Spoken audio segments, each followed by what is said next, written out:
Hi, so I'm going to talk about the many ways you can do Hello World in Erlang.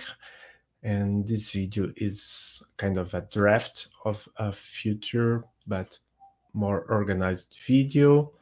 So let's see, I'm going to open Erlang's repo, read vol print loop, the Erlang shell, and the most basic way to do a reload world in Erlang is like this. Reload world, I type the reload world string, then I put a dot here, and the shell answers me reload world back.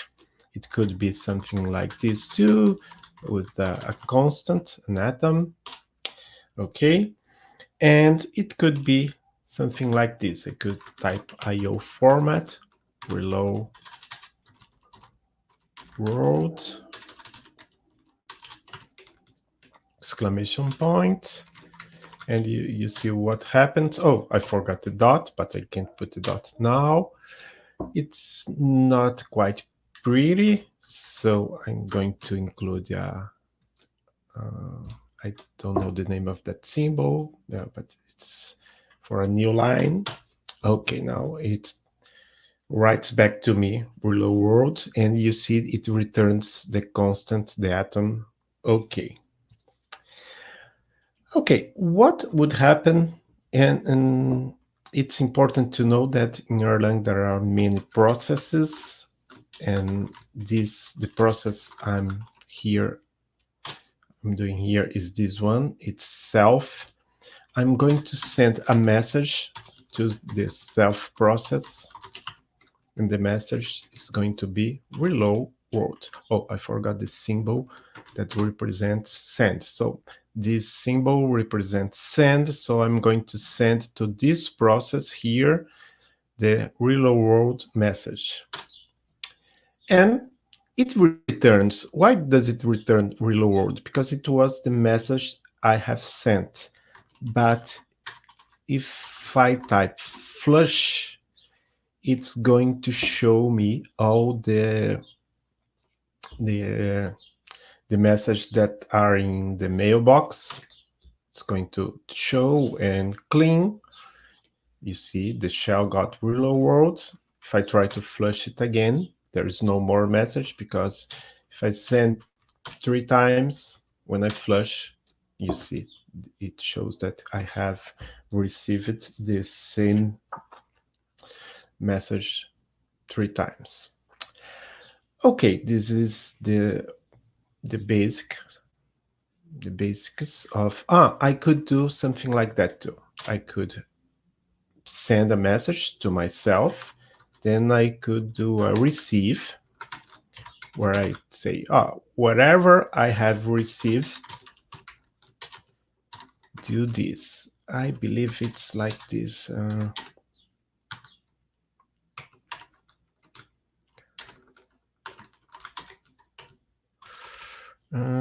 And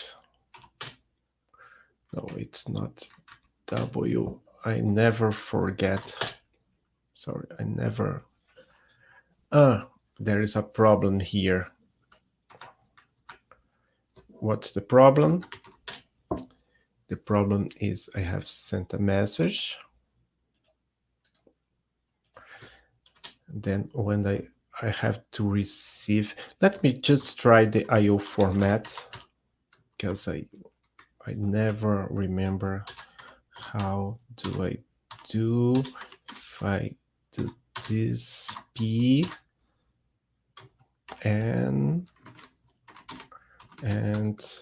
Dolfo, yes, it works. So maybe the problem with this receive. So let me do a flush again. Flush. Okay, but now there is, you see, there is no more message. So I'm going to send a message to myself again, and I'm going to receive. Now, instead of doing a flush, I'm going to receive the message. And the message is going to be this string, reload world. And if I put IO format with tilde P, and I have to, what I have to put here is X and. So you see, and I could even put something like this, something I could include and string. So it's how I can do it, how I can receive a message. So in this short example, we have seen how to send a message, how to receive a message. But what I want to show you now, there is another type of a basic hello world. It would be something like that, a fun IO format, hello world. So I have just created a function. You see, nothing happened because I created the fun, but I didn't call it. So I'm going to give a name to that function, to that anonymous function. I'm going to call it hello world. V1 here, it just gets the, no, sorry, it's not V1, it's V9.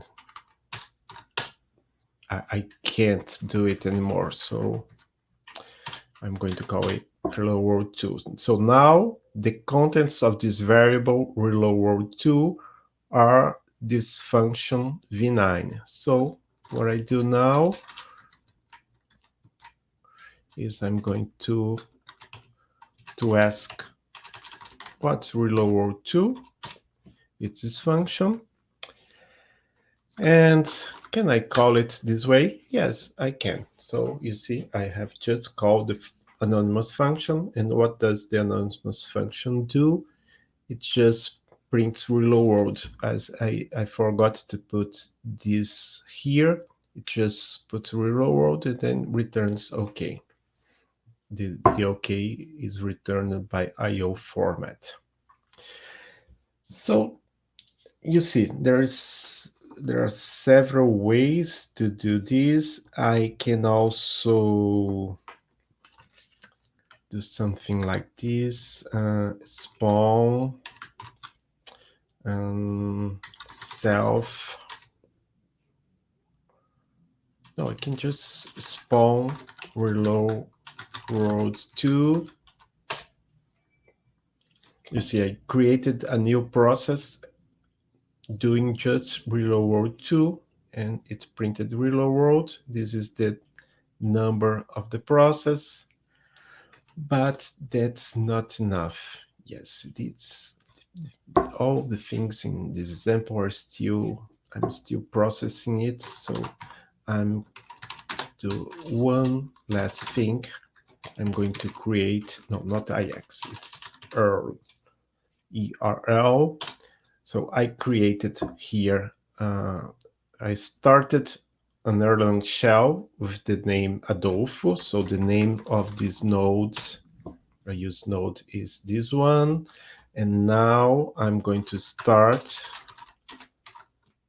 a new node here with the name Gustavo. So the name of this node is Gustavo at ppgta. If I ask this one to list whose nodes it knows, no node, the same thing here. They are basically alone, but if I do this net adm dot ping and I'm going to type here Gustavo at ppgca vostro 3480. So it returned Pong. So you see now this node here, Adolfo, knows this node here, Gustavo, and the opposite is true. So what else can I do? I'm going to spawn a process on Gustavo First I'm going to say that this process here is in a variable called me. And I'm going to spawn a process where on Gustavo at ppgca vostro 3480. What is it going to do? It's just going to call a function, and that function on Gustavo is going to send a message,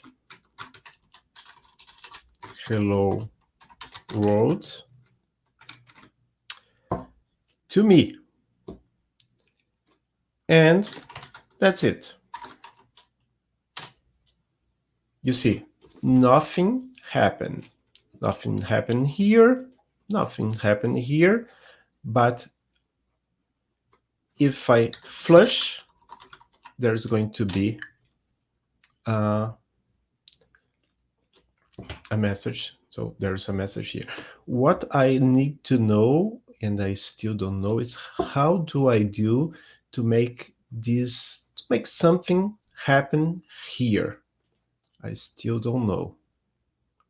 Maybe let me try this one. If I put self here,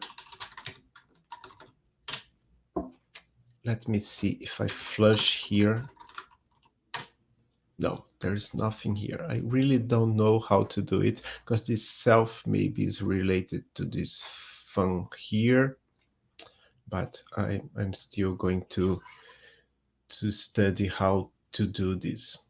So you see, there are many ways to do real world in Erlang, and this is just what I am studying. See you next video.